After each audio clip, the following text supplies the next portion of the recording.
우리 늘 하듯이 하트. 제 따라 하는 겁니다. 하나님, 나의 심장으로 당신을 사랑합니다. 자, 옆에 보고요. 아이 끝에 가고요.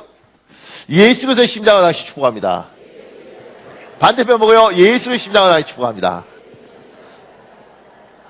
아이고, 고맙습니다. 자, 우리 이달의 말씀 하겠습니다. 모든 지킬 만한 것 중에 더욱 내 마음을 지키라. 생명의 근원이 이에서 남이니라. 잠언 4장 23절 말씀. 성령 하나님, 나의 마음과 생각을 지켜 주옵소서. 하나님이 나를 사랑한다는 것을 믿는 믿음을 지켜 주옵소서. 나의 미래가 복될 것이라는 소망을 지켜 주옵소서. 가족과 교회와 대한민국을 향한 나의 사랑을 지켜 주옵소서. 예수님의 이름으로 기도합니다. 아멘. 반드시 여러분의 기도대로 될 줄 믿습니다. 오늘 신명기 9장 1절에 3절에 이스라엘아 들어라 이렇게 이야기합니다. 이스라엘아 들어라. 이스라엘 사람한테 이거 굉장히 유명합니다. 왜냐하면 신명기에 이게 6번 나옵니다. 그래서 히브리어로 쉐마 이스라엘 딱 이렇게 이야기를 해요. 들어라 이스라엘아. 이 부분에 대한 이야기를 좀 하려고 합니다. 제가 여기 이렇게 적어놨습니다. 사람의 언어는 한 사람의 인생을 송두리째 바꾸어 놓을 수 있습니다. 말이 중요하다는 거 우리 다 압니다. 왜냐하면 이건 상식이지 않습니까? 말이 사람에게 상처 줄 수도 있고, 심지어 언어가 폭행으로, 언어 폭력으로 우리가 벌금을 물 수도 있습니다. 그러니까 말이 중요하다는 건 우리 모두 다 압니다. 그럼에도 불구하고 상식이 중요하다고 하는데 상식을 안 지키는 이유가 뭐냐면 알 뿐이지 정말 중요하구나 이렇게 느끼지 못하는 거예요. 제가 왜 살이 찐 줄 아십니까? 아무거나 먹으면 안 된다는 거 압니다. 근데 맛있어요. 밤에 먹으면 안 된다는 거 압니다. 맛있어요. 그리고 작년에 건강검진을 했는데 의사가 그러더라고요. 그 의사분이 이렇게 지방사랑을 그러더라고요. 검사하시고 나니까 쫄리지 딱 이러더라고요. 제가 네 그분이 그러더라고요. 근데 건강해요 이러더라고요. 그러면서 이러더라고요. 술 조심하시고 담배 조심하시고 그렇게 보였는가 보죠. 그러면서 아무 이상이 없다는 거예요. 사실 굉장히 불안했거든요. 그래서 다시 풀을 안 먹고 또 고기를 먹죠. 그 왜 그래요? 제가 아마 심각하다 그랬으면 당뇨 나오고 막 이랬으면 이제 생각을 했을 거예요. 그러니까 상식적으로 알 뿐이지 지킬 만큼 그렇게 못 느끼는 거예요. 말이 중요하다는 거 알죠? 상식적으로 누구나 생각해요. 근데 우리가 왜 말을 조심하지 않는가? 그게 중요한지 모르는 거예요. 안다고 생각할 뿐이지 느끼지 못하는 겁니다. 그러니까 말이 인생을 바꿔요.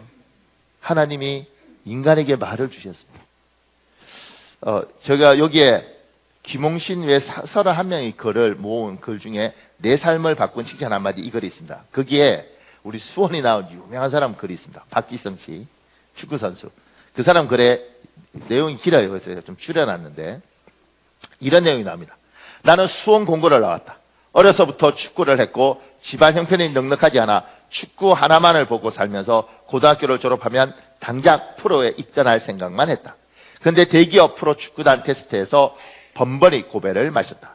난 그때 별 볼 일 없는 까까머리에 말라깽이 고등학생에 불과했다. 그때까지 내 인생은 늘 그랬다. 남들 눈에 띄지 않으니 깡다구 하나로 버티는 것이었고 남이 보든 안 보든 열심히 하는 것을 미덕인 줄 알고 살았다. 미국 골드컵 때라고 기억된다. 나는 왼쪽 다리에 부상을 입어 시합에 나가지 못해 텅 빈 탈의실에 혼자 남아 있었다. 잘할 수 있는 기회를 조금이라도 더 많이 보여야 할 그 중요한 때에 하필이면 부상을 당했나 싶어 애꿎은 다리만 바라보며 맥이 빠져 앉아 있었다. 그런데 어디선가 히딩크 감독님이 통역관을 대동하고 나타났다. 성큼성큼 나에게 다가오신 감독님은 영어로 뭐라고 말씀하셨다.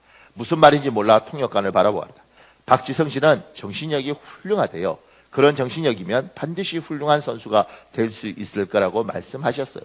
얼떨떨했다. 뭐라 대답도 하기 전에 감독님은 뒤돌아 나가셨고 나는 그 흔한 땡큐 소리 한번 못했다. 가슴이 두근거렸다. 늘 멀리 있는 분 같기만 했는데 그런 감독님이 내 곁에 다가와 내 정신력이 훌륭하다는 말을 했다는 것만으로도 힘이 솟았다. 더욱이 그 말이 내 심중을 꿰뚫고 있었다. 정신력, 내세울 거 하나 없는 날지라도 오래전부터 내가 믿어왔던 것은 중년 한이 있어도 버티겠다는 정신력이었다. 초등학교 때인가 중학교 때 축구부 감독님이 술에 취해 제정신이 아닌 상태로 선수들에게 자신이 올 때까지 팔굽혀펴기를 하라고 지시하곤 횡하니 가버린 일이 있었다. 다른 친구들은 대충 상황을 파악하고 해가 뉘엿뉘엿 지면서 집으로 돌아가 버렸을 때도 나는 감독님이 오시기만을 기다리며 자정이 넘도록 팔굽혀펴기를 했다. 비록 술에 취해 한 말일지언정 감독님의 지시나 따라야 한다는 고지식한 성격에다 어디까지 할 수 있나 나 자신을 시험해보고 싶은 오기가 생겨 했던 일이었다. 한 가지 덧붙이자면 나는 평발이다. 한 병원 의사는 내 발을 보고 평발인 선수가 축구를 하는 것은 장애를 극복한 인간 승리라 말하기도 했다. 난 그렇게 보잘것없는 나의 조건을 정신력 하나로 버텼다. 그러나 어느 누구도 눈에 띄지 않는 정신력 따위를 높게 평가하지는 않았다. 그런데 히딩크 감독님은 아무도 알아주지 않는 여드름 투성이 어린 선수의 마음을 읽고 있기라도 한 듯 정신력이 훌륭하다는 칭찬을 해주었던 것이다. 어려서부터 칭찬만 듣고 자란 사람은 칭찬 한 번 더 듣는다고 황홀감에 젖지 않을지도 모른다. 난 그 칭찬을 듣는 순간 머리가 쭈뼛 설 만큼 나 자신이 대단해 보였다. 그리고 월드컵 내내 그날 감독님이 던진 칭찬 한마디를 생각하며 경기에 임했다. 내 정신력이면 분명 훌륭한 선수가 될 수 있을 거란 생각을 하며 공을 몰고 그라운드를 누비며 달렸다. 침착하고 조용한 성격이라 남의 눈에 띄지 않는 것이 달갑지 않을 때도 있었지만 히딩크 감독님이라면 어디선가 또 나를 지켜보며 조용한 눈빛으로 격려하고 있을 거란 생각에 자신감이 생겨났다.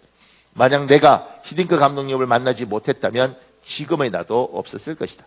지금의 나라는 사람이 이름 꿰나 알려진 유명 스타가 되었거나 부모님께 45평짜리 아파트를 사드릴 만큼 넉넉한 형편이 되었다는 것을 의미하지 않는다. 예전보다 더 나 자신을 사랑하는 나가 되어 있다는 것이다.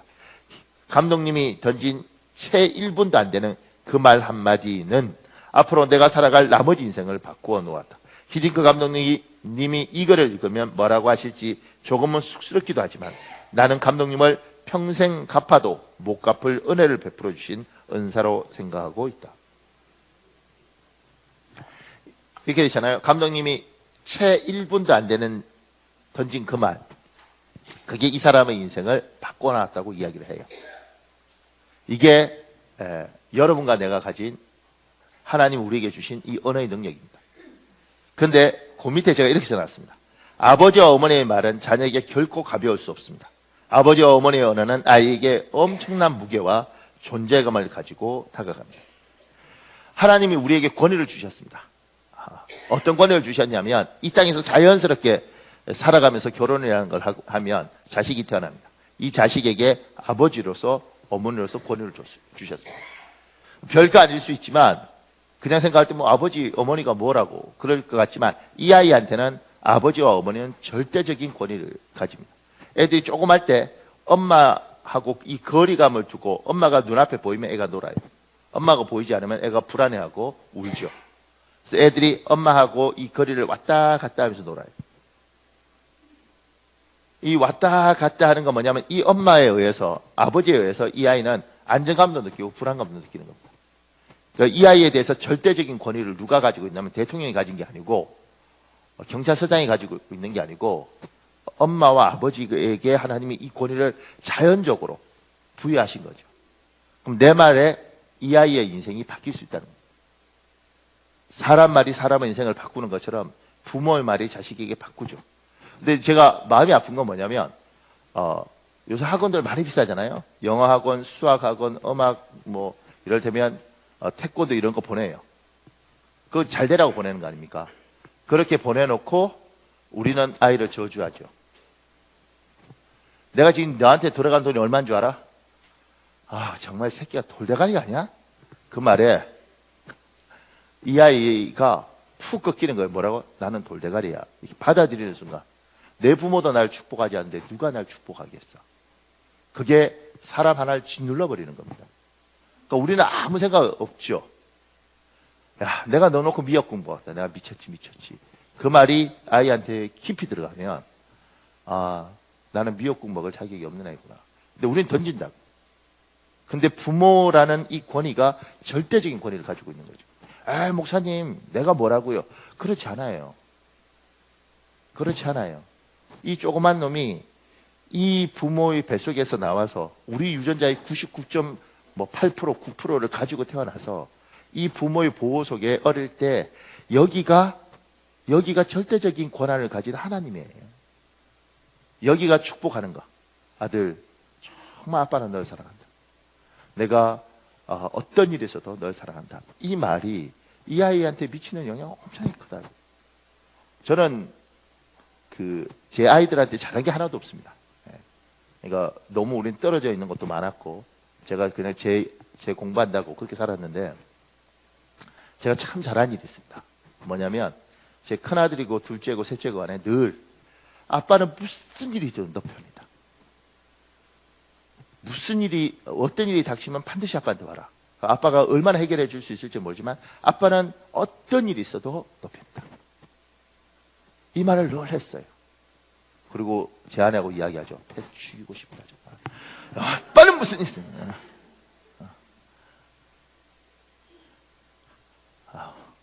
그만해야지. 우리 어떤 일이 있어도 이걸 제가 하나님 앞에 감사한 건 하나님이 그런 지혜를 주셨던 것 같아요. 하나님이 저한테 그런 식으로 접근하셨거든요. 박 목사, 나는 어떤 일이 있어도 너 편해. 나는 네가 뭘 하든지 난 널 사랑한다. 이렇게 말씀하셨어요. 제가 자신감 없고 나 같은 경우 어떻게 목사가 돼야 되나요? 이렇게 하셨을 때도 하나님은 야, 내가 도와줄게. 내가 도와줄게. 그래서 온 거거든요. 그러니까 이게 하나님 앞에 이렇게 배웠으니까 하나님이 나한테 이랬으니까 나도 내 아이한테 그래야 된다고 생각하니까 어떤 일이 있어도 얘들아, 아빠는 너 편이다. 이게 엄청난 축복이거든요. 그러니까 어학연수 200만 원 들여서 보내고 기수학원 300만 원 들여서 보내는 이것도 엄청난 축복일 수 있지만 그거하고 비교할 수 없는 거라고. 이번 주 수요일 날 재밌는 일이 있었습니다. 제가 굉장히 행복했는데 어떤 분이 전도해달라 그래서 이제 그 집에 갔어요. 아버님은 79, 어머님은 78. 충청도 분인데 경상도에 와서 사셔요. 평생 이제 그 동네에 사시는 거예요. 이제 전도하러 갔어요. 그래서 이제 아버님 그 집 딸이 우리 교인인데 딸이 48. 그래서 제가 이렇게 보니까 아버님 참 좋은 분이에요. 근데 이제 옛날 어른들, 충청도 어른인데 경상도에서 어렸을 때부터 이렇게 자라고 이렇게 하다 보니까 제가 보니까 이게 표현이 안 되는 것 같아요. 제가 전도하기 위해서 갔는데. 그래서 제가 인사드리고 이렇게 저렇게 이야기하다가 아버님, 이 딸한테 애야 내가 널 사랑한다. 한 번이라도 그 말을 해보셨습니까? 그러니까 이분이 79 동안 한 번도 자식한테 사랑한다는 말을 안 하신 거예요. 사랑한다는 말을 안 하셨어요. 그러니까 이 딸도 48년 살면서 한 번도, 굉장히 제가 보니까 효녀더라고요. 48년 동안 한 번도 아버지한테 사랑한다 딸아 이런 말 들어본 적이 없는 거죠. 이게 5남매인데 5남매 다 못 들어봤을 것 같더라고요. 그래서 제가 이제 그 어른한테 이렇게 아버님 이러면서 이렇게 해서 난 내가 그렇게 애교 많은 줄 몰랐어요. 아버님, 그러니까 이 딸한테 아버님 한번 축복하면 안 되겠느냐. 이제 막 힘들어 하시더라고요.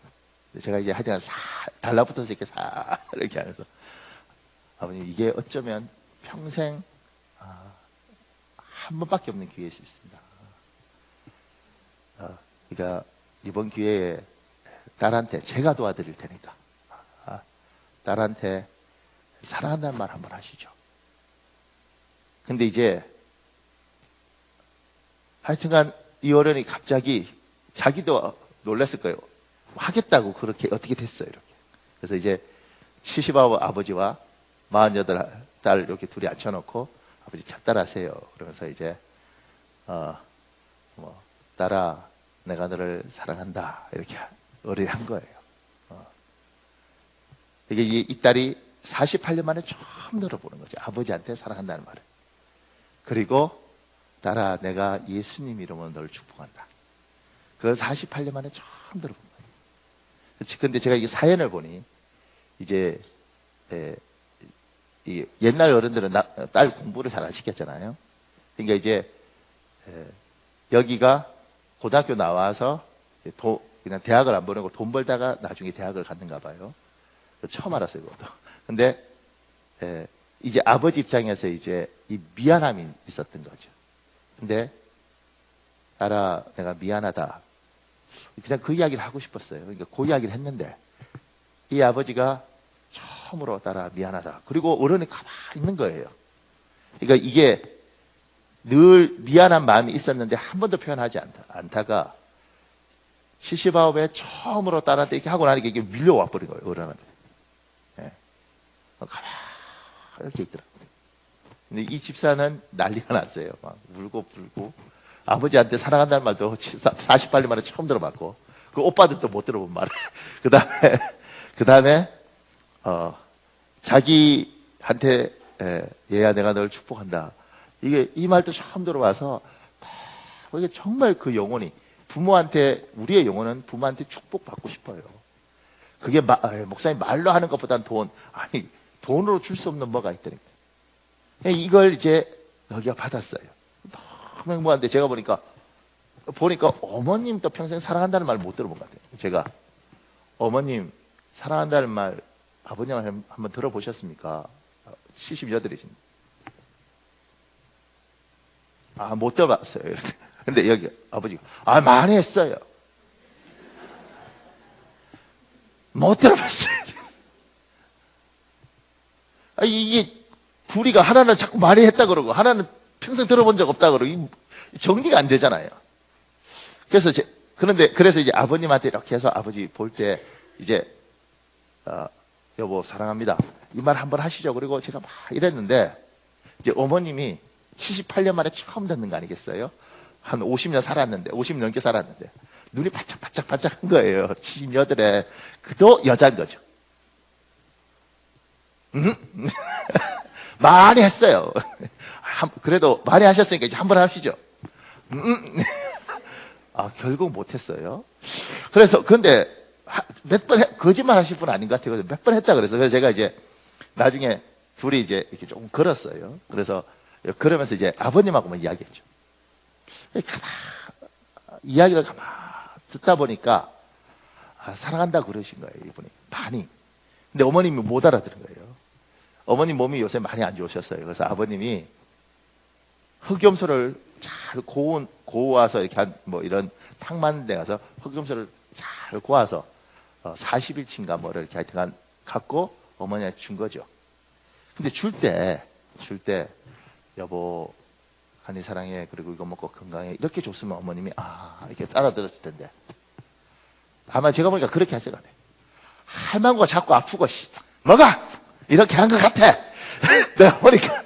그러니까, 아버님은 이게 뭐예요? 이게 사랑인 거지. 사랑 안 하는데 흑염소를 해서 이렇게 하겠어요? 그러니까 이걸 사랑으로 표현하는 거, 사랑한다는 말을 하는데 옛날 어른이니까 사랑한다는 말을 못 하는 거예요. 그러니까 어머님은 평생 들어본 적이 없는 거죠. 78 돼도 남편한테 사랑한다. 심지어 내가 예수님 이름으로 당신을 축복한다. 이게 듣고 싶다는 거예요. 많이 했어요. 그런 행동 말고 정확하게. 이것도 귀하지만 정확하게. 그러니까 여러분과 나에게 하나님 언어를 주시고 이 언어로 아들 사랑한다. 그리고 예수님 이름으로 내가 널 축복한다. 반드시 하나님 널 축복한다. 하나님 반드시 너에게 길을 열 거다. 사랑하는 딸, 하나님이 반드시 너를 기억하고 지금은 어려워도 하나님이 홍해를 가르듯이 너의 어려움을 가릴 거다. 그렇게 부모된 아버지의 권위로서 어머니의 권위로서 선포하고 축복하는 거. 목사님 제가 뭐 쑥스러워서. 쑥스럽죠. 그럼에도 불구하고 딸 반드시 하나님 너에게 길을 열고 복이 있을 것이다. 사랑하는 여러분, 부모는 아무나 되는 게 아니에요. 부모는 아무나 되는 게 아니에요. 하나님이 부모를 만들어 주셨고 아버지 어머니를 권위를 주셨으면 이 권위를 가지고 사랑하는 여러분의 자녀를 반드시 축복하시길 예수님 이름으로 축복합니다. 제가 그 밑에 이렇게 적어놨습니다. 하나님의 말씀은 절망에 있는 우리 인생, 가정을, 심지어 조국 대한민국을 희망과 소망으로 탈바꿈시켜 놓을 수 있습니다. 제가 이 말을 왜 적어놨냐면 지금 한 개인이 한 개인에게도 영향을 미치잖아요. 근데 이 하나님의 말씀을 가지고 내 가족을, 내 민족을, 내 조국을 축복할 수도 있습니다. 그러니까 조금 전에 우리 장로님 대표 기도하시면서 남북 정상회담 뭐 이런 것들을 기도하잖아요.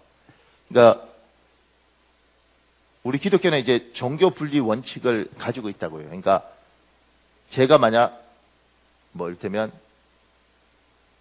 뭐죠? 한국당인가요? 뭐 거기든 아니면 민주당이든 또 뭐죠? 노동당인가? 뭐 정의당이든 뭐 이런 걸 지지하면 이건 문제가 있어요. 그런데 이 나라의 정치가들을 축복하고 대한민국을 축복하고 심지어 미국이 좋은 나라가 되기를 축복하는 것들은 왜냐하면 다 그래야 잘 살지 않겠어요. 그건 기독교인들이 해야 되는 겁니다. 목사님 제가 축복한다고 뭐 변화가 있겠습니까? 아니요. 우리는 하나님께 요구하는 거죠. 그리고 하나님의 이름으로 대한민국아 참으로 복이 있을지어다. 이 세상아 참으로 복이 있을지어다. 그건 하나님이 우리에게 좀 굉장히 놀라운 권한입니다. 그러니까 기도할 때 나라를 위해서 기도하고 민족을 위해서 축복하고 그리고 만약에 여러분이 이게 하나님이 복을 주셔서 그런 자리에 가서 축복할 수 있다면 이게 그 독일 같은 경우에 지금 메르켈이라는 총리가 있지 않습니까? 독일 기독교를 어떻게 봐야 될지는 전 잘 모르겠는데 좀 놀라운 건 일단 독일은 루터교라는 루터가 종교개혁을 했지 않습니까? 루터교가 국교입니다. 독일은 기독교가 나라 종교예요. 그리고 국민들 중에 나는 세금을 내겠다 하면 종교세가 있어서 월급에서 종교세를 뗍니다. 그래서 독일의 목사들은 공무원입니다. 그래서 상태가 안 좋아요. 월급이 나오시고 이래서 기도를 잘 안 하세요.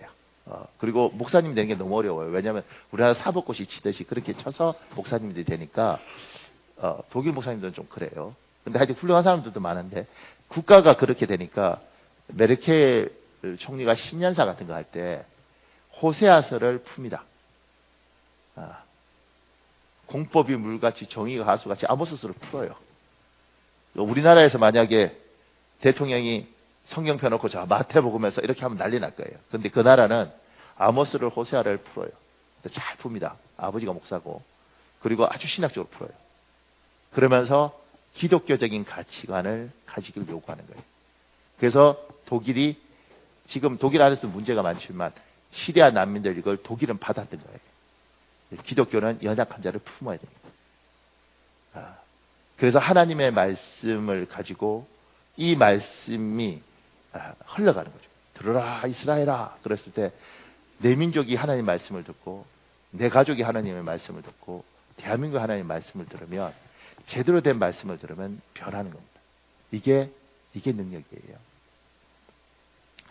그런데 제가 이렇게 하나님의 말씀 능력이 있다고 할 때 저 밑에 이렇게 적었습니다. 오랜 신앙 경력을 가진 분 중에서도 이런 질문을 하시는 분이 계십니다. 정말 하나님의 말씀하시나요? 우리 신명기 4장 33절에 있습니다. 여러분 읽으십시오. 시작.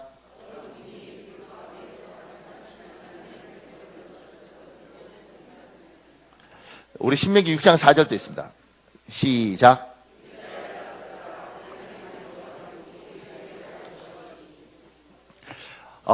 말씀하시는 하나님. 쉐마 이스라엘아, 이스라엘아 들어라. 이걸 왜 그러냐면 하나님은 말씀하고 계십니다. 여러분과 내가 믿는 하나님은 살아계시고 살아계신 하나님은 말씀하시기 때문에 어떤 분이 아유 뭐 하나님 정말 말씀하십니까? 말씀하시죠.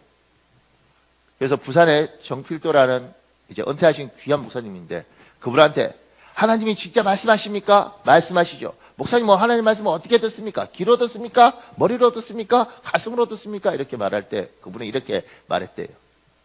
들어보면 합니다. 들어보면 합니다. 하나님 말씀하십니다. 하나님 살아계시고 살아계신 하나님은 말씀하십니다. 근데 제가 그 밑에 기도해놨습니다. 근데 어떤 분은 자신은 절대로 하나님의 음성을 들을 수 없다고 생각합니다. 이 메리 루스 스와프라는 이분은 이제 그 음식에 관련된 학자예요, 미국에. 근데 그 사람 쓴 글 중에 이런 내용이 있습니다. 성령께서 내 마음에 전해주시는 말씀을 귀 기울여 듣게 되기 시작하자 그 즉시 나는 제일 친한 친구에게 그 체험에 대해 이야기했다. 나의 친구 역시 하나님의 음성에 귀 기울이기를 원했다. 그러나 그녀는 이렇게 대답하는 것이었다.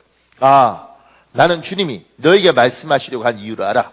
그건 내가 지금까지 그 오랜 시간 동안을 진실한 신자로 살아왔고 게다가 아주 훌륭한 크리스천이 되도록 노력하고 기도하고 증언하는 삶을 살았기 때문이야. 하지만 그분은 나에게는 결코 말씀하지 않으실 거야. 나는 너무 하찮은 존재거든. 나는 그녀의 대답이 결코 옳지 않음을 알고 있었음에도 불구하고 도저히 그녀에게 성경에 근거한 설득을 할 수 없었다. 그 일이 있고 며칠이 지난 후 성경을 읽고 있던 내게 호련히 예수께서는 요한복음 18장 37절의 말씀을 들려주시는 것 같다. 무릇 진리에 속한 자는 내 소리를 듣느니라. 우리 요한복음 10장 27절에 있습니다. 여러분 보시겠습니다. 시작.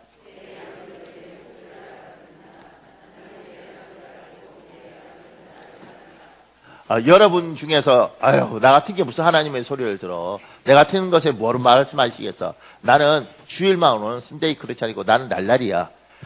그건 여러분의 상태이고 하나님은 말씀하십니다. 자기 백성이면 반드시 하나님은 이야기하시고 하나님은 끊임없이 우리에게 소통하기 위해서 노력하십니다. 내가 못 들을 뿐이지 그 하나님은 말씀하십니다. 내가 날라리일 뿐이지 하나님은 여전히 우리와 친근하게 함께 하려고 그러십니다. 잊지 마십시오. 내가 부족하다고 해서 하나님 말씀하지 않는 게 아닙니다. 내가 부족해도 그분은 말씀하십니다. 제가 자식 키우면서 가장 놀라는 것은 잘났든 못났든 내 아들이에요. 그리고 놀라운 건 얘가 아프면 제가 아파요. 공부 못하면 안 아플 것 같은데 공부 못해도 제가 아프고 공부 잘하는 자식도 없지만 아파요.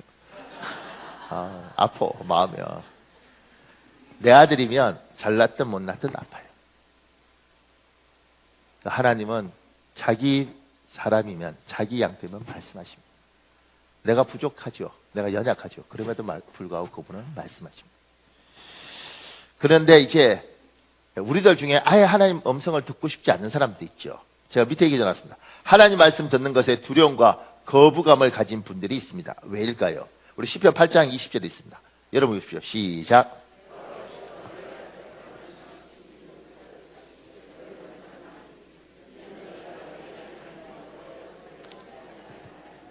하나님 말씀을 이 청정이 영어로 listen이거든요.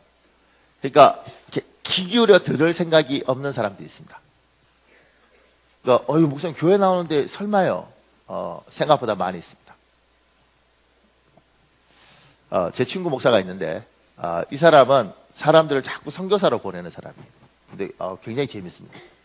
그래서 전라도 광주에서 사람들 청년들 모아놓고 열심히 강의하고 얘들아 우리 한번 하나님께 기도해보자. 근데 어떤 자매가 기도를 안 하더라는 거예요. 그래서 너 왜 기도 안 하니? 기도하다가 하나님 말씀하면 어떻게 해요? 그럼 좋지. 하나님 말씀하는데 너 선교사로 가라. 그럼 어떻게 해요? 그래서 이분이 이랬답니다. 너 같은 건 안 보내. 그리고 다음날 또 이렇게 해서 이제 그날 넘어가고 그 다음날 강의하고 또 이렇게 하는데 이 자매가 또 왔어요. 근데 또 기도하는데 얘 또 기도 안 하는 거예요. 너 왜 기도 안 하니? 하나님 저한테 또 말씀하시면 돼요. 너 선교사 안 보낸다니까. 선교사를 안 보내도 사모하라 그러면 어떻게 해요? 이분이 그랬대요.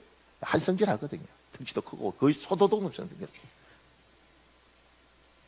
너 같은 건 안 부른다니까. 기도. 그러니까 하나님은 우리를 잘 알아요. 우리보다 우리를 더 잘 아시는 분이 우리의 속성을 알기 때문에 싫은 걸 억지로 요구하는 경우가 없습니다. 싫은 걸 억지로 요구할 때는 반드시 그 엄청나게 좋은 거기 때문에 요구하고 우리 그런 만큼 요구합니다. 저는 정말 목사가 되고 싶었습니다. 그래서 목사가 됐습니다. 처음 예수 믿을 때 이렇게 될 줄 몰랐죠. 그런데 정말 목사가 되고 싶었고 목사가 돼서 지금까지 제 부족 때문에 가슴은 쳐도 한 번도 이 목사란 이 영화로움에 대해서 내가 왜 미쳤지 목사가 됐을까 이런 적 없습니다. 제가 부목사일 때 정말 바빴거든요. 그러면 이제 너무 바쁘고 너무 하는 일이 많으니까 부모님이 이렇게 그때 포항 사셨는데 울산 사셨는데 부모님들이 이렇게 올라오셨어요. 저 그때 안산에서 사역을 했었거든요.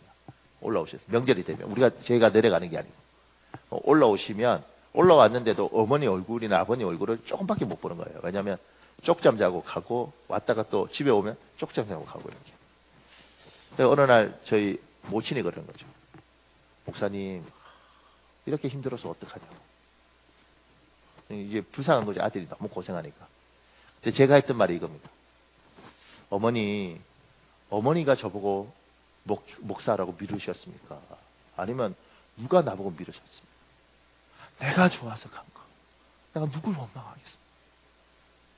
내가 미쳐서 하고 싶어서 여기 길을 왔는데 내가 누굴 원망하겠습니까? 그래서 저는 새벽 기도도 목사님들끼리 만나면 그러거든요. 내가 천국 가면 하여튼간 다른 건 몰라도 그놈 걸리면 내한테 죽는다. 천국 가서. 그래서 천국 가서 누구 죽여요? 그러니까 새벽 기도 만든 놈. 그러면 하여튼간 내가 목사로서 내가 새벽 기도가 없으면 내가 살만한데 새벽 기도 만든 놈은 반드시 내가 가서 하여튼 그러면 내가 천국 가서. 근데 저는 새벽 기도에 불만이 없습니다. 일어나는 거 힘들죠.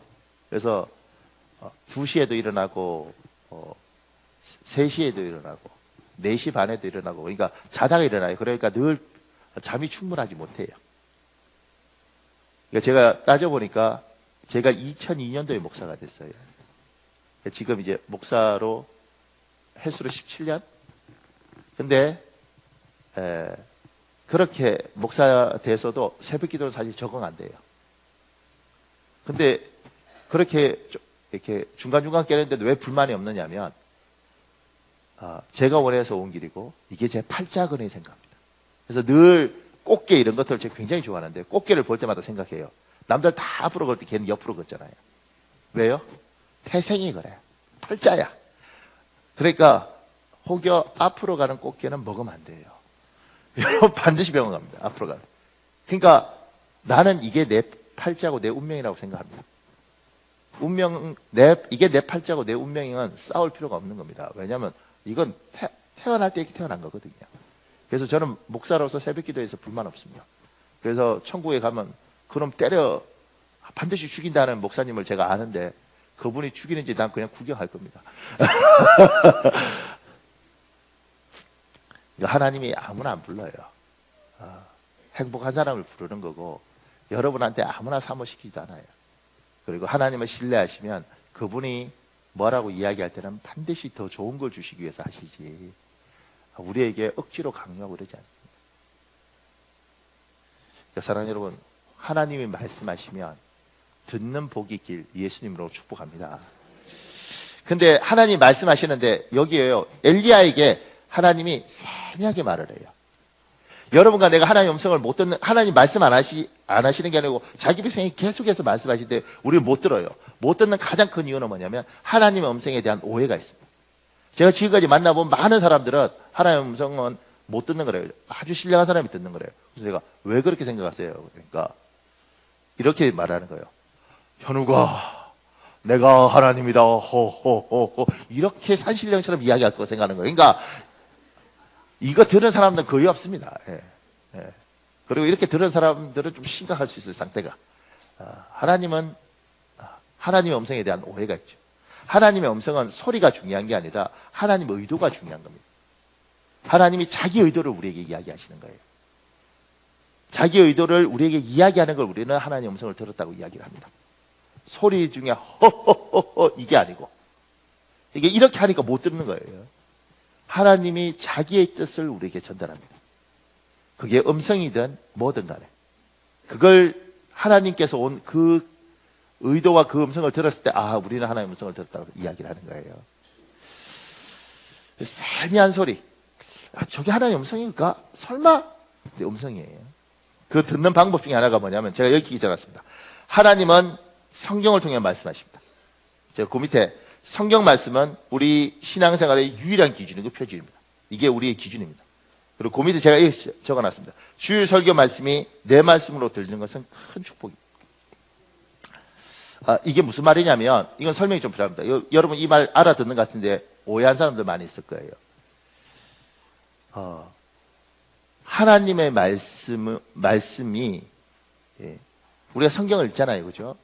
근데 많은 사람들이 이렇게 성경을 읽는데, 성경을 공부하는데도 인격적으로 굉장히 모난 사람들이 많이 있습니다. 안 보세요? 교회 오래 다녔는데 한 30년씩 다니고 장로님도 되고 목사님도 됐는데 한성갈 하시는 분들이 있습니다. 말 정말 막 뱉어대는 분들이 있습니다.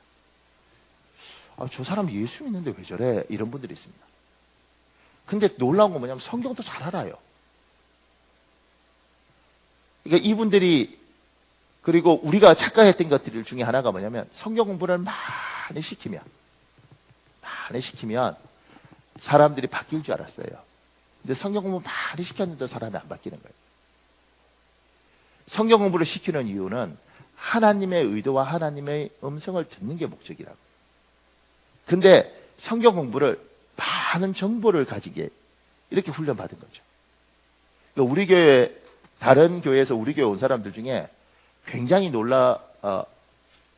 힘들어하는 사람들이 있었습니다. 그래서 제가 나중에 물어봤어요. 우리 교회 뭐가 힘들어요? 그러니까 하여튼 우리 교회 여러 가지가 좀 다른 교회하고 좀 다르대. 순서도 좀 다르고. 그러니까. 그러면서 이제 우리 교회 안 오는 이유 중에 하나를 저한테 이렇게 설명하더라고요. 이게 예배 시간에 성경을 이렇게 좀 쫙 풀고 본문을 쫙 이야기하고 잡소리를 안 해야 되는데 잡소리를 안 해야 되는데 이렇게 성경은 자꾸 이야기하지 않고 온갖 잡소리를 이렇게 자꾸 뭐 이런 것도 나눠주고 뭐 자꾸 읽어대고 뭐 이렇게 말씀만 좀 이렇게, 이 교회가 좀 이상하대 이런 분이 진짜 있었어요. 그때 제가 처음 알았어요. 내가 잡소리가 막 왜냐하면 그렇게 생각할 수 있습니다. 전통적으로 교회를 다니는 사람들은. 근데 그분들은 어떻게 배운 거냐면 이렇게 배운 거예요. 성경 공부하고 이제 말씀하고 헷갈리는 거죠. 성경을 잘 설명해 주는 거죠. 본문은 이렇게 아브라함 이삭 낳고 이삭이 야곱 낳고 이렇게 뭐 12아들이 있고 뭐 자식이 어떻고 뭐 한 이집트에서 몇백 년 고생하고 이렇게 쫙 들었어요. 수없이 많은 정보가 있죠. 그 정보는 인터넷 치면 다 나올 뿐만 아니라 스님도 알고 신부님도 알고 교회 안 다니는 사람도 알아요. 그냥 아는 거지. 그거하고 내하고 상관없어요. 하나님의 말씀은 그래서 우리 교회는 성경 공부를 하라고 말하잖아요. 그러니까 주일날 하나님의 이 말씀을 들으면서 뭘 생각해야 되냐면 나한테 하나님이 저걸 통해서 뭘 말씀하실까 이걸 듣는 거예요. 그러니까 내 교회가 있고 내 목사님이 있고 하나님이 나에게 주신 교회에서 하나님이 나에게 허락하신 목사님을 통해서 하나님이 오늘 나에게 무슨 말씀하실까 이걸 듣는 거라고. 이게 훈련이 안 된 거죠 지금. 저희 교회에 재밌는 부부가 있었습니다. 걔들 다 이민 갔는데 지금 결혼을 이제 여자애가 남자애를 너무 좋아해서 하여튼 결혼을 했어요. 근데 얘들이 이렇게 예배 시간에 이제 항상 중위층에 이렇게 앉아 있었는데 예배 시간이 이렇게 실온되니까 예배 시간이 이렇게 보면 예배하다가 이렇게 여자애가 좀 있다가 남자애가 예배 시간 내내 그러니까 설교하다 보이잖아요. 아무리 신혼이고 좋아도 그러지 저것들이 하여간 깨를 볶는지 뭔지 아니 어떻게 저렇게 늘 예배 시간마다 저것들은 참 재밌게 사는가 보다. 근데 그거 1년 넘게 하는 거예요. 나중에 내가, 얘들아, 아무리 니들이 좋고 그래도 이거 하루 이틀도 아니고, 내가 예배할 때마다 그것도 제일 2층에 제일 앞에 앉거든요. 그렇게 하면, 야, 그 예배는 이제 좀 집중해야 되지 않겠냐. 아, 예배에 집중한대요. 그럼 이게 뭐냐? 목사님 참 제가 설교를 들을 때마다 이야기야. 그러니까 여자애는 이렇게 하는 거예요. 이렇게 둘이 예배 시간 내내. 제가 물었죠. 진짜 네 이야기로 들리니? 예, 목사님 한 주도 빠지지 않고 매주 목사님 정말 놀라운 거 우리 집안에 주일날 예배하기 전에 난리가 나서 따보면 어떻게 그렇게 난리 난 걸 그대로 이야기하는지 모르요. 그래서 어느 날 엄마를 치더라고요. 가족이 다 우리 교회 다녔거든요. 그러니까 제가 이게 그러면서 사람이 뭐요? 조금씩 변해가는 거예요. 그러니까 말씀이 정보로 있는 게 아니고 이 말씀이 어느 날 이거구나. 이거구나. 이럴 때 이러면서 사람이 바뀌어가는 거라고요. 이게 하나님의 말씀의 능력이고 하나님이 그렇게 말씀하시는 거죠. 얘야 깨달아라. 얘야 알아라. 얘야 네가 이걸 들어라. 이렇게 말을 하는 게 아니고 이게 여기 있는 게 아니라 여기로 들어오는 거죠. 이게 안 들리는 사람들은 참 이게 들어도 이쪽으로 안 오는 사람이 있습니다. 이게 영적으로 여기가 막혀 있는 거예요. 이해 못 하시죠? 이렇게 설교 이렇게 쭉 했어요. 제가 이제 이를테면 부부 사이에 대한 설명을 할 때, 엄마와, 그 다음에 아내가 물에 빠지면 누굴 구할 거냐. 그럴 때 아내를 구하라. 이렇게 하잖아요. 성경적인 거예요. 아내를 구해라. 왜냐하면 성경에 내 부모를 떠나 둘이 한 몸이 되어라. 이렇게 말씀하셨으니까 아내를 구하는 게 맞다. 엄마한테는 미안하지만 그래도 엄마한테는 아빠가 있고 내한테는 아내가 있으니까 이게 맞다. 근데 이렇게 되지 않으면 엄마한테는 아버지도 있고 나도 있고 그럼 이 여자는 어떻게 되겠냐. 성경이 부모를 떠나서 둘이 한 몸이 되라. 그러면 이게 이제 하나님 말씀이면 듣고 그런가 보다. 그냥 듣고 마는 거지. 이게 복이 없는 겁니다. 이게 들리는 거죠. 그렇지. 하나님이 이걸 원하지. 물에 빠지면 아내를 구해야지.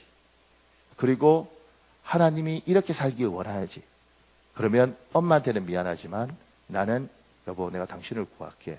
이렇게 말해야지. 그런데 이렇게 쭉 설명했는데도 불구하고 그 집에 가서 물에 어머니와 아내가 빠지면 누굴 구해요? 엄마요.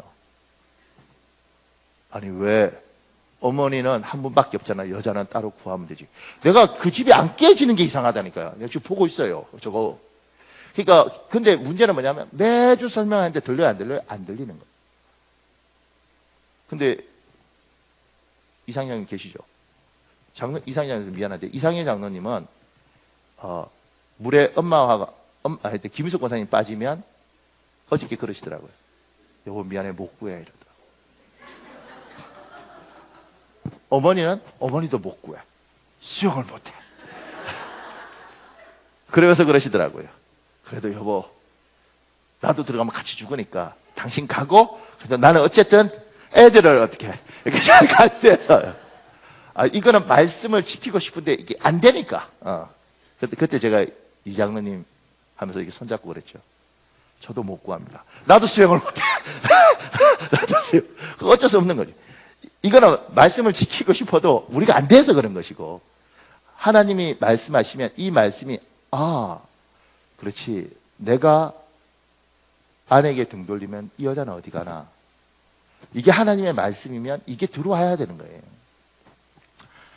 조금 전에 말이 우리 아버지와 어머니의 권위가 있고 이 권위가 들어갈 때 이게 엄청난 능력이 있는 것이다. 그러니까 말을 할 때 축복을 해라. 저주를 하지 말고. 그러면 이게 들어오면 아이한테 야! 이럴 때 이게 가슴으로 와야 되는 거예요. 나중에 이야기하자. 지금 하면 막 쏟아낼 것 같으니까. 너 학원 안 갔어? 학원비가 얼마인 줄 알아? 나중에 이야기하자. 이렇게 하는 거지. 야, 네 학원 한번 빠지면, 학원 한번 빠지면 할 때 5만 원이야. 5만 원 벌려면 엄마가 혓바닥이 빠져, 이씨! 이러면서. 그러지 않고. 이게 와야 되는 거예요. 이게 뭐요? 말씀을 듣는 귀가 열려 있다는 거예요. 이게 영적으로 귀머거리가 아니라는 거예요. 근데 영적 귀머거리들이 많이 있는 거예요. 교회 안에서. 왜냐하면 교회 안에서 지금 이렇게 말씀하실 때 이게 누군가는 들어온다고. 아, 저게 내 말씀이구나. 내가 고쳐야 되구나. 내가 잘못했구나. 그러면 여기는 이게 하나님의 음성이 이렇게 들리는 거예요. 목사의 말이 목사의 말이 아니라 그 목사의 말을 가지고 하나님께서 힘을 주면서 아, 내가 잘못 살았구나. 하나님이 이걸 원치 않으시구나. 하나님의 음성은 이렇게도 들리는 거야. 늘 얘야 이렇게 들리고 안 들리는 거예요. 하나님 왜 이 굉장히 웃긴 구조 같지 않아요? 여러분은 매주 주일날 이렇게 교회를 옵니다. 저는 매주 주일날 설교를 합니다. 우리 교회에 저보다 똑똑한 사람들이 굉장히 많이 있습니다. 진짜예요. 이건 제가 이렇게 겸손하게 하려는 게 아니라 우리 교회는 정말 똑똑한 사람들이 많이 있습니다. 굉장히 똑똑한 사람 많은데 그 똑똑한 사람 앞에서 제가 설교를 하잖아요. 이건 뭐가 잘못됐죠. 왜냐하면 우리들 중에 제일 똑똑한 사람이 설교를 해야죠. 그런데 하나님 이 구조를 두고 저에게 목사라는 직업을 주고 그리고 말씀을 하게 하는 거예요. 매주. 근데 그 말씀들 중에 어느 순간인가 누군가는 이 말씀이 확 들어가서 내가 잘못 살았구나. 내가 이거 고쳐야겠구나. 이건 하나님의 능력이 아니면 이루어질 수 없는 겁니다. 사랑하는 여러분, 이 말씀이 들리는 복이 길 예수님 이름으로 축복합니다. 근데 말씀은 그냥 이 말씀만 드리는 게 아니라 찬송 가운데도 있어요. 우리 시편 22편 3절 볼래요? 여러분 읽으십시오. 시작.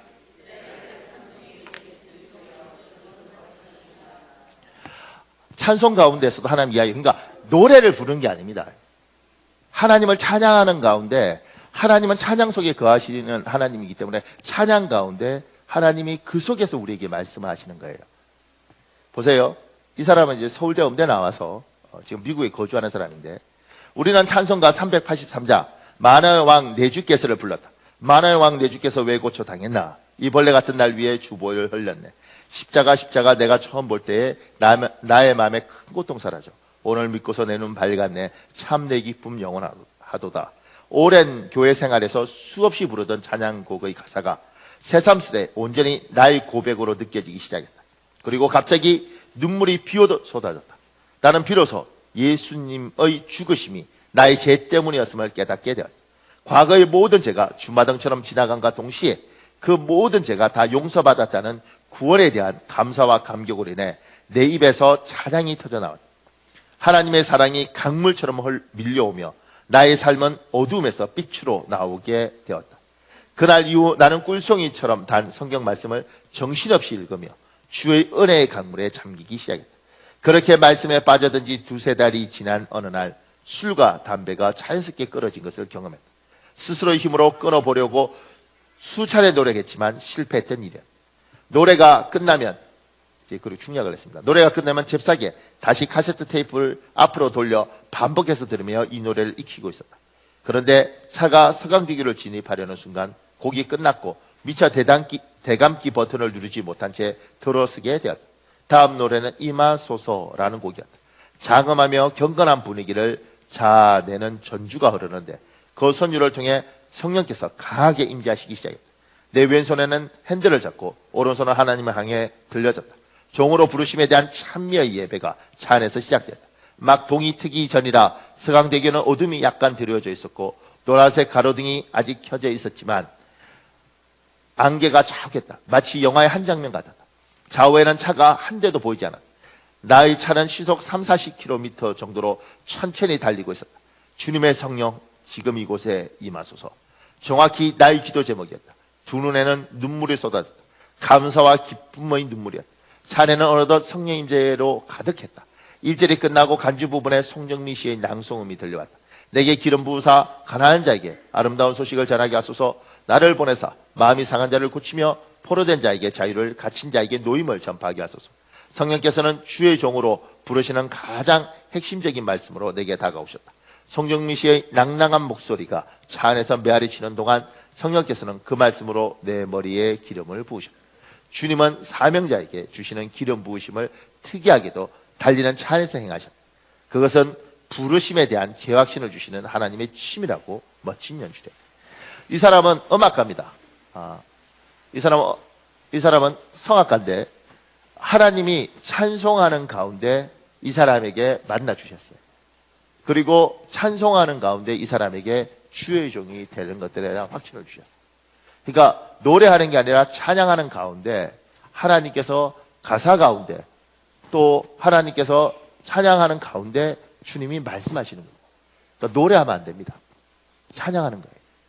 찬양하다 보면 그 가운데 하나님의 임재가 있죠. 하나님이 그 찬양 가운데 거하시고 말씀하시는 복이 있길 예수님 이름으로 축복합니다. 고맙습니다. 제가 세 번째 이렇게 전했습니다. 하나님은 삶 속에서 말씀하십니다. 에베소 4장 6절 있습니다. 여러분 읽으십시오. 시작.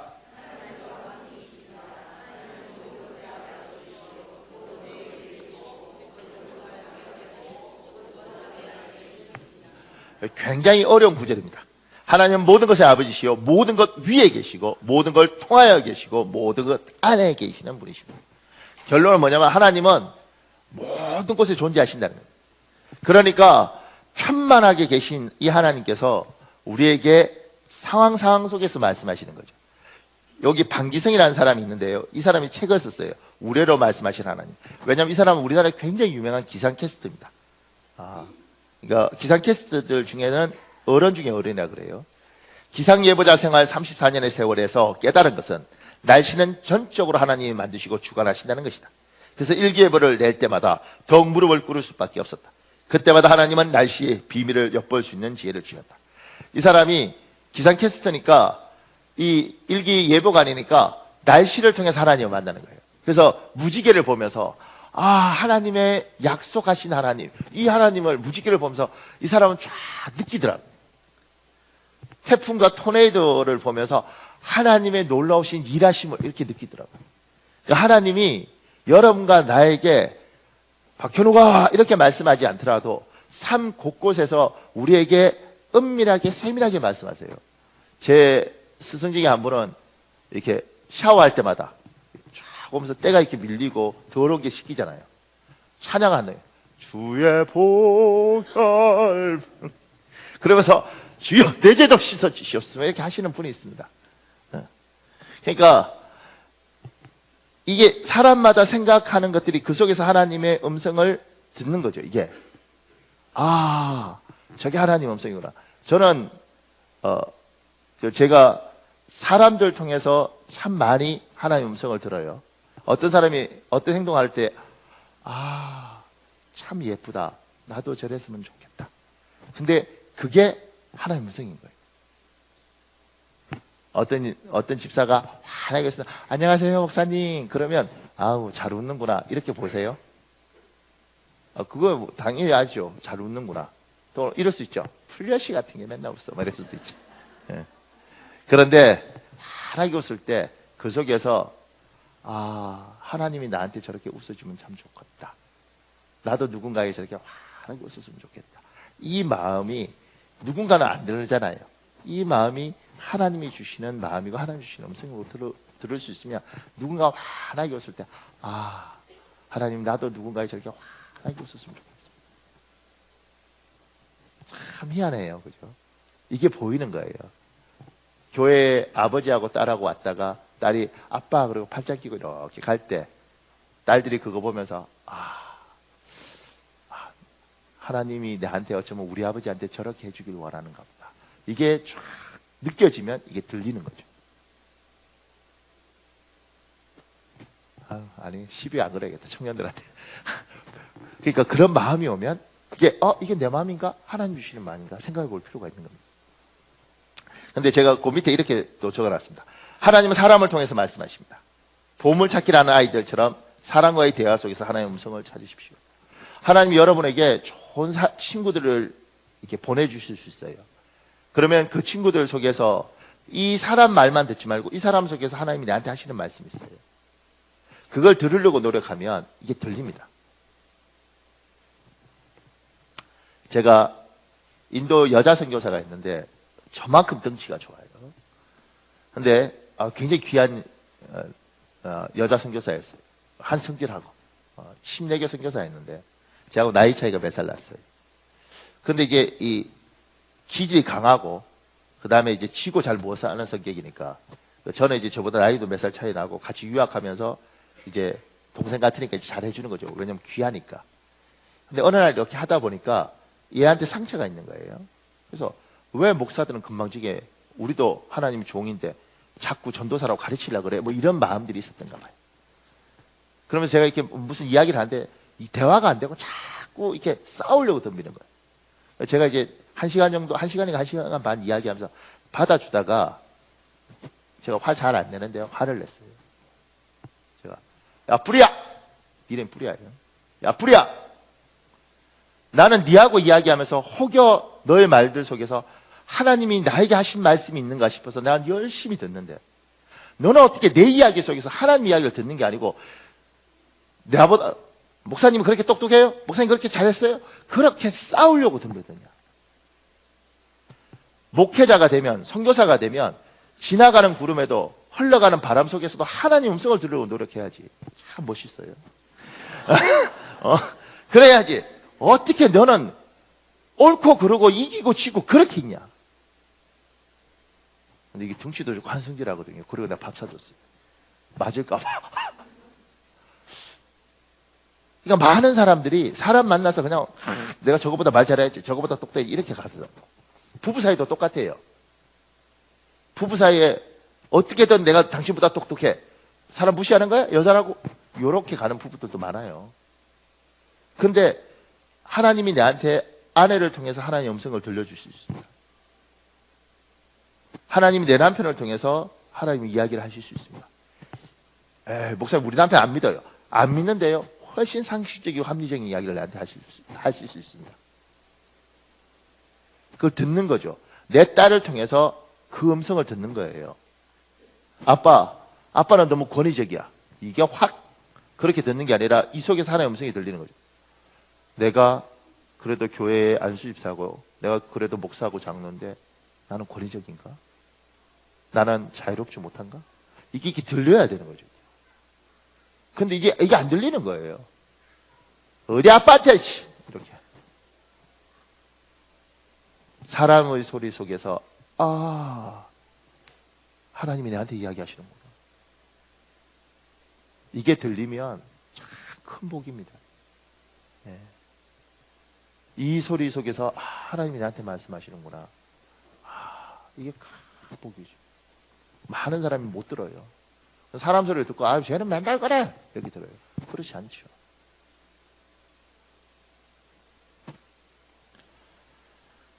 하나님이 여러 가지로 이야기하십니다.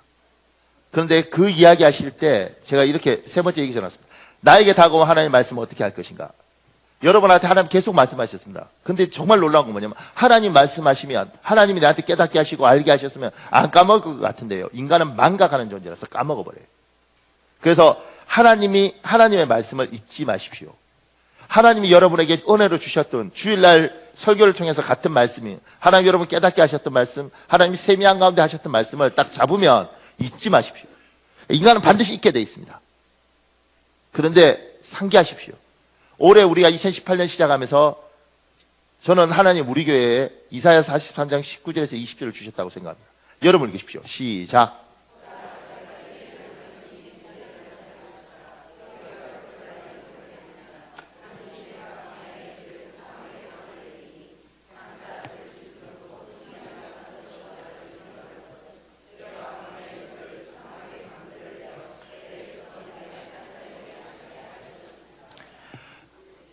이사야 43장 19절에서 20절 이 말씀을 이 구절 참 좋네. 이거 하면 좋겠다. 이렇게 한 구절이 아니고요. 나름대로 기도하면서 하나님 우리가 2018년 이 잡고 갈 말씀을 주셨으면 좋겠습니다. 그리고 이 말씀을 제가 마음속에 이거 하나님 말씀이라고 확신을 가지고 우리에게 가져왔죠. 그리고 이 말씀에 대해서 여러분들이 1월 달, 2월 달 외웠으면 끝나는 게 아니고 붙드는 거예요. 왜냐하면 하나님이 실제로 할 거예요. 보라, 새 일을 행하리니 그러면 하신다고. 이걸 기대하고 사는 거죠. 하나님이 내한테 주셨던 약속이면, 내한테 들렸던 음성이면, 아니 사람이 한 약속도 귀한 사람이 한 약속은 함부로 안 잊어버리는데 하나님이 한 약속은 딱 잡는 거예요. 그리고 이 말씀에 대해서 고민하는 거죠. 이번에 제가 어떤 분 만났는데 그분이 그러는 거예요. 목사님, 쿠바에 신학교가 있습니다. 쿠바에 신학교가 있는데 그 신학교에서 일주일 정도 오셔서 목사님이 강의하면 참 좋겠습니다. 그래서 제가 제가 자꾸 나다니는 거 하고 사람들 앞에 괜찮네, 저 사람 잘 나가네, 이런 이야기 안 듣고 싶은데요. 그러니까 그분이 그러더라고요. 그거 아무도 안 알아주는 겁니다. 아무도 안 알아주는 거예요. 그냥 쿠바라는 그 나라에 신학교가 있고 목회자를 길러내는데 목사님이 와서 일주일 동안 강의해주면 아무도 모릅니다. 근데 목사님 그거 미국에 있는 목사들도 하고 싶어서 줄 서 있습니다. 왜냐하면 쿠바라는 나라가 우리 북한하고 쿠바하고 이게 굉장한 나라더라고요. 그러니까 이 나라에서는 아무나 갈지도 없고 그 부분에 대해서 목사님 그건 굉장히 세상을 안 알아줘도 목회자로서는 영화롭습니다. 그러니까 한번 하시죠. 근데 이제 그런 제안이 왔을 때 첫 번째 갈등은 뭐냐면 내가 실력이 되는가, 이 갈등을 하게 됩니다. 두 번째는 무슨 생각이냐면 실력이 되든 안 되든 보라, 내가 새 일을 행하리니 이게 하나님의 뜻일까, 이 갈등을 하는 겁니다. 참고로 나중에 하기로 했습니다.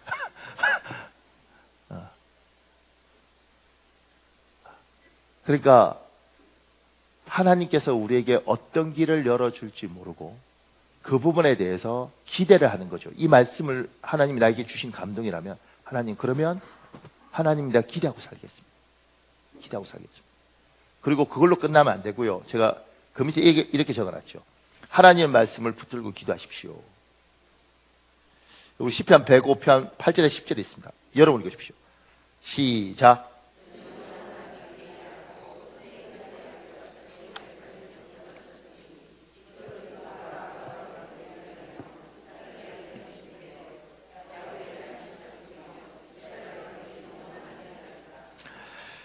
하나님이 영원한 자기 계약, 천대까지 약속하신 그의 말씀을 기억하셨으니 하나님은 자기 약속을 안 잊어요. 우리가 잊어버려서 그렇지. 하나님 반드시 우리 가정을 회복시킨다고 그러시지 않습니까? 그러면 하나님 회복시켜 주십시오. 하나님이 약속하셨으니까 내가 이거 붙들고 기도하고 기대하고 아무리 어려워도 이 약속 붙들고 내가 살겠습니다. 그리고 기도할 때마다 하나님이 약속하셨지 않습니까? 하나님, 내가 이 약속을 이루실 줄 믿습니다. 이걸 붙들고 가는 겁니다. 하나님은 자기 약속을 지키시니까 지금 들어주지 않고 지금은 이루어지지 않더라도 반드시 일할 걸 믿고 하나님의 약속을 내가 의심하지 않겠습니다. 하나님 길을 여십시오. 병든 사람들 중에 혹여 하나님께서 반드시 내가 널 고쳐주겠다, 그 약속이 있으면 그거 붙들고 하나님 약속하지 않습니까? 이걸 가지고 어떻게 해요? 기도하는 겁니다. 하나님, 내 인생의 이 억울함을 반드시 신원시켜 준다고 그러지 않습니까? 그러면 내가 붙들고 가겠습니다. 하나님, 이 약속 잊지 않고 내가 기도하겠습니다. 하나님, 나의 억울함을 신원시켜 주십시오. 올해가 안 되면 내년에 안 되면 내후년 반드시 하나님이 하실 걸 믿고 내가 기도하면서 열심히 살겠습니다. 하나님, 내 억울함과 내 원통함을 하나님 반드시 신원시켜 주십시오. 저희 외숙모가 있어요. 저희 외숙모 5인데 우리 둘째 외숙모는 5이에요, 6이에요. 외삼촌은 5인데 외숙모는 6이에요. 둘째 외숙모는 우리 집안에서 최초로 예수를 믿었고, 근데 아이를 못 낳았어요. 그래서 외삼촌이 쫓아내버렸어요. 그래서 외숙모가 6이에요. 근데 예수 믿으면서 너무 열심히 믿었어요. 그러니까 외삼촌이 또 우리 집안 자체가 다 믿는 집안이었으니까 정말 미움 많이 받았죠. 참 서럽게. 그러다가 아마 우리 누나를 주워왔던 것 같아요. 몰랐는데 그 딸을 열심히 키웠습니다. 그리고 참 어렵게 살았죠. 지금 얼마나 억울했겠어요. 집안에서도 얼마나 억울했고 성질도 또 한성질해. 지금 그 누나하고 얼마 전에 통화하면서 우리 외숙모 이야기하면서 제가 이야기 이렇게 들으면서 참, 하나님 그래도 당신 붙들고 산 사람을 마지막에는 저렇게 감사하게 풀어주시는 거예요. 딸도 너무 잘 돼서 집안에서 아이고 저거 하나 예수 믿고 저게 들어와서 애도 못 낳고 아이고 저거 예수 믿는다고 미쳐갖고 집안 식구도 올 때마다 교회 끌고 가네. 아이고 그랬던 그 사람이 지금은 참 연세 많죠. 참 영화롭습니다. 집안에 누구도 이렇게 손가락질 못할 만큼 잘 돼 있어요. 근데 그게 이제 부자 됐구나 이게 아니고 하나님이 자기 백성에게 그 억울함과 그 모욕을 반드시 푸신다. 우리 하나님은요 절대 수치대로 냅두지 않습니다. 그걸 붙들고 어떻게 해요? 하나님 내 억울함 하나님이 약속하지 않습니까? 내가 부족하지만 하나님이 얘야 반드시 내가 너희 눈에 눈물을 닦아주겠다. 아멘. 그러면 그 약속을 붙들고 하나님 내 이 눈물을 닦아주십시오. 열심히 사는 겁니다. 그냥 교회만 앉아 있으면 안 되고 나가서 돈 벌어야죠. 몸이 힘들어도 일해야죠. 하나님 이 억울함은 그리고 너무 힘들 때마다 교회 와서 하나님 내가 웁니다. 근데 당신의 약속을 이 세상은 약속이 없는 거잖아요. 하나님 내가 세상은 어떻든 세상이 썩었든 부패든 간에 나는 당신을 믿고 내가 갑니다. 내 눈에 눈물을 닦으시고 내 억울함과 내 비참함을 하나님 반드시 극복하고 예수 믿는다고 손가락질 받았던 내 인생을 하나님 절대 저들이 하나님을 모욕 못하도록 나를 신원시켜 주십시오. 그렇게 하나님 앞에 간절하게 때로는 절절할 때는 이 종이 기도해도요 온몸이 땀으로 젖습니다. 그렇게 기도하면서 하나님 약속을 붙들고 가면 주님이 뭐요? 기억하신다는 거예요. 그리고 반드시 그분이 자기의 약속을 지키실 줄 믿습니다.